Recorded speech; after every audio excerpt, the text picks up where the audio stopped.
আমরা আজকে বাসুদেবীর ঐক্যবদ্ধ রাখার জন্য মশাল মিছিল করতেছি। আগামী 24 ঘন্টার ভিতরে আমাদের দাবি দেওয়া না নিলে ইনশাআল্লাহ আগামী 24 ঘন্টার ভিতরে আমরা রেলপথ সড়কপথ বন্ধ করে দেব। আজকে আমরা কি মেসেজ দিতে চাই, যারা এই ষড়যন্ত্র করেছেন এই বাসুদেবী ইউনিয়নের বিপক্ষে, আমরা 16টি গ্রাম, একটি গ্রাম আমরা অন্য উপজেলা যাব না, আমরা যেতে চাই না। ইনশাআল্লাহ আগামী 24 ঘন্টার ভিতরে আমাদেরকে জানিয়ে দিতে হবে। আমরা ডিসি মহোদয়ের কাছে আমরা স্মারকনামা দিয়েছি।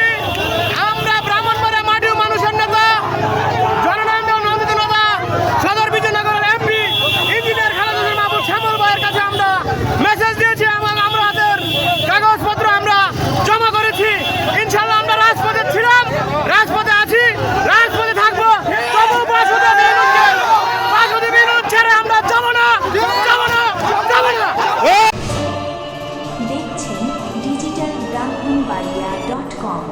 আমরা স্বাধীনতা ও উন্নয়নে